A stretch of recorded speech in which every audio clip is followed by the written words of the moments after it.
देखिए, शरीर के अंदर से आपने अगर जमी हुई गंदगी निकाल दी तो आपकी बॉडी से एक्सेस फैट खत्म हो जाएगा, तो आपका डाइजेशन अच्छा हो जाएगा और खाया पिया शरीर को लगेगा।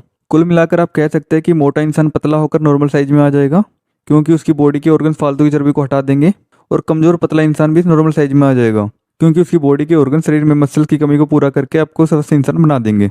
देखिए, इससे सिर्फ यही चेंजेस नहीं आने वाला है, इसके साथ साथ आपकी स्किन ग्लोइंग हो जाएगी और ब्लड में से गंदगी निकल जाएगी, तो आपके फेस से पिंपल्स और दाग धब्बे भी चले जाएंगे और साथ में बाल भी मजबूत हो जाएंगे।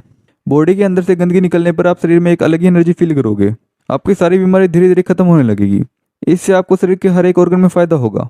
चलिए पहले हम ये जानते हैं कि जब हम खाना खाते हैं तो उसका प्रोसेस क्या रहता है। खाना हमारे मुंह से हमारे पेट में जाता है और फिर छोटी आंत में, देन बड़ी आंत में।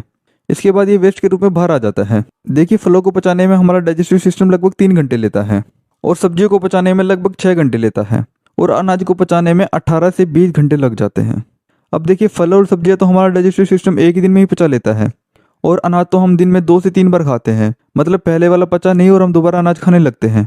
तो इसमें होता यह है कि खाना पचने की बजाय सड़ने लगता है। अब जहाँ सड़न होगी वहाँ वायरस, बैक्टीरिया और कीड़े भी पनपने लगते हैं।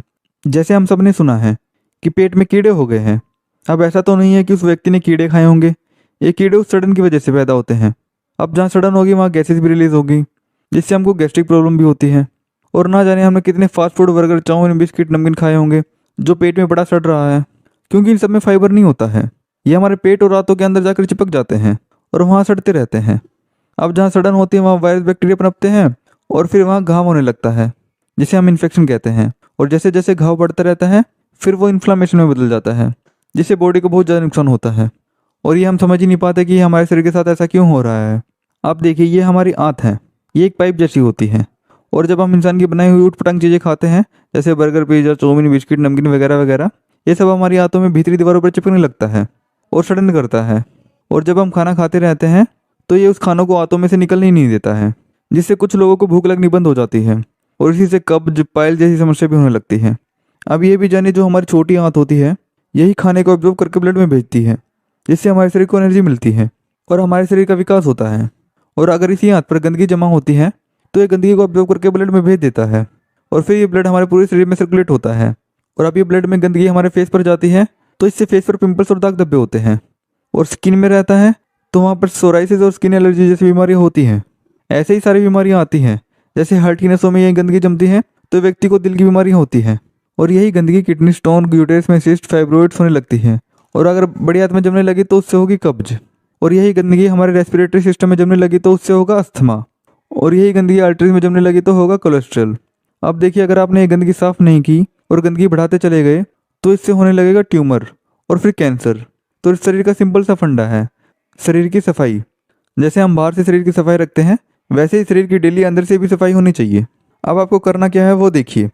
पहला तो है शरीर के अंदर जमी हुई गंदगी को बाहर निकालना, और दूसरा है कि ऐसा भोजन खाना जिससे शरीर में गंदगी ना जमे। अब पहला स्टेप है गंदगी निकालने का। अब हम उसको कैसे निकालेंगे तो सुनिए। हमारी बॉडी 24 घंटे काम करती रहती है। हमारी बॉडी के अंदर जो ऑर्गन्स हैं वो पचाने का काम करने के बाद शरीर के अंदर से गंदगी बाहर निकालने में लग जाते हैं। जैसे हम कोई भी काम करते हैं तो उसके बाद सब कुछ समेट कर रख देते हैं, ऐसा ही बॉडी करती है। पर अब बॉडी को तो सफाई करने का काम पेट में पड़े भोजन को पचाने के बाद होता है। अब जब तक ये भोजन रहेगा तो पचाने का काम ही चलता रहेगा, सफाई हो ही नहीं पाएगी। तो इसके लिए आपको करना होगा फास्टिंग। हमारे पहले के समय में हमारे पूर्वज फास्टिंग करते थे। ये जितने भी हम त्योहारों पर फास्टिंग करते हैं वो शरीर के लिए बहुत बढ़िया रहता है। अब समझिए कैसे, इसका मैकेनिज्म समझिए। देखो, शरीर के अंदर अगर हम भोजन नहीं डालेंगे तो बॉडी के जो ऑर्गन्स हैं वो पहले के जो पेंडिंग काम है उनको निपटाने लग जाएंगे। हमने अपने शरीर के ऑर्गन्स को एक बार भी छुट्टी ही नहीं दी, पर ये ऑर्गन छुट्टी लेते ही नहीं है। जिस दिन आप शरीर के अंदर खाना नहीं डालते हैं उस दिन बॉडी के ऑर्गन्स बॉडी को अंदर से क्लीन करने का काम करते हैं। और जो बॉडी के अंदर अनवांटेड ग्रोथ हो रही होती है, जैसे गांठ, रसोली, किडनी स्टोन, गॉलब्लैडर स्टोन, बढ़ती हुई हड्डी, ये सब अनवांटेड ग्रोथ होती है। जब बॉडी के पास पचाने का काम नहीं होता तो ये अनवांटेड ग्रोथ को ख़त्म करके, इन्हें ऑब्जॉर्व करके इनसे न्यूट्रिएंट्स ले लेती है और वेस्टेज को बाहर कर देती है। बॉडी टॉक्सिन यानी गंदगी निकालने का सबसे ज़्यादा काम रात में करती है, और वो रात में तब होगा जब आप टाइम से सो जाते हैं। बॉडी का डिटॉक्सीफाई का काम रात 11 बजे से लेकर सुबह 3:40 तक रहता है। मतलब आपको रात में 11 बजे से ही गहरी नींद में होना जरूरी है। तो अगर आपको 11 बजे गहरी नींद में सोना है तो उसके लिए आपको 10 या 10:30 बजे बेड पर चले जाना चाहिए। आपके शरीर के सबसे बड़े डॉक्टर, चिकित्सक आपके शरीर के अंदर ही बैठे हैं, वो आपके ऑर्गन्स। इनसे बड़ा डॉक्टर कोई नहीं है। आपकी बीमारी को यही जानते और पहचानते हैं, दूसरा कोई नहीं। और यही ठीक करते हैं। बात है बस इनको सपोर्ट करने की। चलिए मैं आपको ये और बता देता हूँ कि आपकी बॉडी के अंदर की सफाई कौन करता है और कैसे करता है। देखिए हमारी बॉडी बनी है सेल्स से, और सेल्स में 90% बैक्टीरिया होते हैं।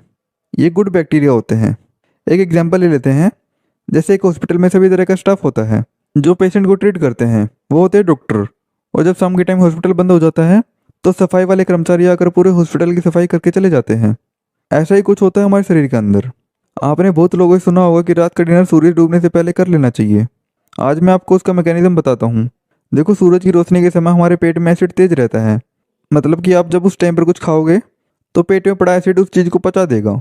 और जब हम सूरज छिपने के बाद खाना खाते हैं तो पेट में पड़ा एसिड बंद हो जाता है। मतलब आप सूरज छिपने के बाद जो खाना खाते हैं वो ठीक ढंग से नहीं पचता है और फिर वो पेट में सड़ता है। और ये ऐसा क्यों होता है वो भी बता देता हूँ। जैसे दिन रात मिलाकर एक पूरा दिन बनता है, वैसे शरीर में दिन और रात की अलग अलग शिफ्ट होती है। मतलब जब तक सूरज है तब तक शरीर के अंदर पचाने का काम बढ़िया होता है। और जब सूरज छिप जाता है तो बॉडी के अंदर बैक्टीरिया शिफ्ट शुरू होती है और वो रात में बॉडी को क्लीनिंग का काम करते हैं, यानी शरीर के अंदर से टॉक्सिन को बाहर निकालते हैं। ये गंदगी शरीर के स्टूल, यूरिन और पसीने के जरिए बाहर आती है। और जैसे ये गंदगी बाहर आनी शुरू होती है वैसे ही आपको अपनी बीमारी में आराम मिलने लगता है, चाहे वो कोई भी बीमारी क्यों ना हो। अभी आपको अपनी बॉडी का सारा मैकेनिज्म समझ आ ही गया होगा। तो अब चलते हैं डाइट की तरफ। अब डाइट क्या फॉलो करनी है जिससे गंदगी बाहर निकले और खाना अच्छे से पच जाए और सड़े ना। आपको दिन की शुरुआत ऐसे करनी है। आपको सुबह उठते ही लौकी का जूस पीना है। ये एक गिलास लौकी का जूस इतना ज़्यादा टॉक्सिन शरीर से बाहर करता है कि आपको यकीन करना मुश्किल हो जाएगा। इसका रिजल्ट आपको एक हफ्ते में देखने को मिल जाएगा। लौकी के जूस के बाद आपको नाश्ते में 500 से 700 ग्राम फ्रूट्स खाने हैं। ये फ्रूट्स कोई भी सीजनल फ्रूट्स हो सकते हैं, जो भी आप मौसम के अनुसार खाना चाहें, जैसे कि एप्पल, मौसम्बी, अंगूर, जो भी मौसम के हिसाब से अवेलेबल हो जाए। अब इन फ्रूट्स को खाने का मैकेनिज्म भी समझिए। देखिए, फ्रूट्स में लाइव एंजाइम होते हैं जो हमारे पूरे शरीर में घूम जाते हैं और ब्लॉकेज को खोलने का काम करते हैं। साथ में इन फ्रूट्स में फाइबर की मात्रा भी ज़्यादा होती है जो आपकी आंतों में जमी गंदगी को हटाने का काम करती है। फाइबर का सीधा मतलब समझिए। देखो, जो चीज़ पानी में ना घुले उसमें फाइबर होता है। जैसे हम मौसम्बी का जूस पीते हैं तो उस मशीन में मौसम्बी डालने पर मौसम्बी का रस निकलता है। वो रस अलग हो जाता है और हार्ड मटेरियल अलग हो जाता है। जो हार्ड मटेरियल निकलता है, जो मशीन में से मौसम्बी का जो गुदा निकलता है, वही फाइबर होता है। और वही फाइबर आंतों को क्लीन करते हुए जाता है और स्टूल के रास्ते से गंदगी को बाहर कर देता है। इसलिए कहा जाता है कि जूस से अच्छा तो फल को डायरेक्ट खाना होता है। अगर आप डायरेक्ट फ्रूट खाते हैं तो आप फ्रूट में से 100% न्यूट्रिएंट्स ले लेते हैं, और अगर आप उसका जूस निकालते हैं तो आप उसमें से 60% न्यूट्रिएंट्स ले पाते हैं। अगर जूस पीना अच्छी बात है तो फल का खाना बहुत ज़्यादा अच्छी बात है। फ़र्क बस इतना ही है, जूस अच्छा है और फल खाना बहुत अच्छा। तो अब आपके ऊपर है, आप अच्छा चाहते हैं बहुत अच्छा। इसके बाद आता है आपका लंच। लंच में आप 2 प्लेट लेंगे। एक प्लेट में 200 ग्राम सैलेड होंगी और दूसरी प्लेट में जो भी आपका भोजन हो, दाल रोटी, वो ले लेंगे। इसमें आप सबसे पहले फर्स्ट वाली प्लेट सैलेड वाली फिनिश करेंगे। इसके बाद दूसरी प्लेट जो आपकी दाल रोटी है वो खाएंगे। और लंच के बाद आपको पानी नहीं पीना है। पानी आपको 1 घंटे बाद ही पीना है, और याद से ज़रूर 1 घंटे बाद पानी पीना है। चलिए अब इस पानी का मैकेनिज्म भी समझिए। देखिए, जब हम खाना खाते हैं तो खाना जब पेट में जाता है तो पेट का एसिड खाने को तोड़कर पचाना शुरू कर देता है, और उस दौरान अगर पानी पी लेते हैं तो एसिड मंद पड़ जाता है, जिससे ज़्यादातर खाना पच नहीं पाएगा और वहीं सड़ता रहेगा। इसलिए पानी 1 घंटे बाद पीना चाहिए, क्योंकि जब पेट का एसिड उसको पेस्ट जैसा बना देता है तो उसको आगे धकेलने के लिए बॉडी को पानी की ज़रूरत पड़ती है। और जैसे ही हम पानी पीते हैं तो बॉडी साथ में डाइजेस्टिव जूसेस को भी छोड़ देती है, जिससे खाना बढ़िया पचता है। तो पानी का मतलब भी समझा दिया है। अब आते हैं हम डिनर पर। डिनर का जैसे मैंने बताया था कि सूरज छिपने से पहले करना है, तो आपको सूरज छिपने से पहले डिनर करना है, और प्रोसेस वही रहेगा जो आपने दिन में किया था। पहले सैलेड, फिर डिनर, और साथ में आप लंच और डिनर के बाद 50 ग्राम गुड़ खा सकते हैं। उससे आपका खाया हुआ खाना बहुत तेज़ी से और बहुत बढ़िया पचता है। गुड़ आपको ऐसा लेना है जैसा फोटो में दिखाया जा रहा है, और ये वाला नहीं लेना है। ये भूरा गुड़ खराब होता है, इसमें काफ़ी सारे केमिकल मिला के इसको भूरा बनाया जाता है, तो इसको कभी मत खाना। गुड़ को डायबिटीज़ पेशेंट भी खा सकते हैं, क्योंकि इसमें फ्रक्टोज होता है जो आसानी से पच जाता है और ये नेचुरल है। पर डायबिटीज़ वाले पेशेंट रात में त्रिफला लेते रहे। ये तो हो गया आपका दिन का रूटीन, ये आपको फॉलो करना है। इसके अलावा अगर आपको कुछ खाना है तो एक्स्ट्रा फ्रूट खा सकते हैं, और कुछ नहीं। अब आते हैं वीकली में। अब आपको ये डाइट फॉलो करते 1 हफ्ता हो जाए तो उसके बाद आपको एक दिन लिक्विड डाइट पे आना है। अब लिक्विड डाइट क्या है, कैसे करना है, वो सब बताता हूँ। देखिए, आपको हफ्ते में कोई भी एक दिन, जैसे कि आप संडे ले सकते हैं या अपने हिसाब से कोई भी एक दिन चुन सकते हैं। अब संडे के दिन आपको जो लिक्विड डाइट करनी है उसमें आपको नारियल पानी और मौसम्बी के जूस में ही रहना है। आपको सिर्फ शाम के टाइम ही पहले वाला वही डिनर करना है जैसे बताया था, 1 प्लेट सैलेड और फिर आपका डिनर। और उससे पहले आपको पूरे दिन मौसम्बी जूस और नारियल पानी ही लेना है। इससे होगा ये कि बॉडी को ऑर्गन्स को क्लीनिंग का ज़्यादा टाइम मिलेगा और वो इन टॉक्सिन को जल्दी बाहर कर देंगे। इससे आपकी बीमारी और जल्दी ठीक होनी शुरू हो जाएगी। अब देखिए, अगर आप ये सब कुछ 3 महीने तक फॉलो करते हैं तो बॉडी का गंदा ब्लड खत्म होने लगेगा। और जो आप डेली हेल्दी फ्रूट खाते हैं, इनका शुद्ध ब्लड आपके शरीर के अंदर होगा, जिससे आपका thyroid, blood pressure, diabetes, ulceritis, skin problem, मोटापा, कमजोरी, थकान, ये सब दूर होगा। मैं आपको इस बात की गारंटी देता हूँ कि ये सब फॉलो करने के बाद आपको बहुत ही बेहतरीन रिजल्ट देखने को मिलेगा। ये सब कुछ हमने काफ़ी पेशेंट से फॉलो करवा कर काफ़ी पेशेंट को ठीक किया है। हमने ये वीडियो आप लोगों के लिए बहुत ही मेहनत से बनाई है।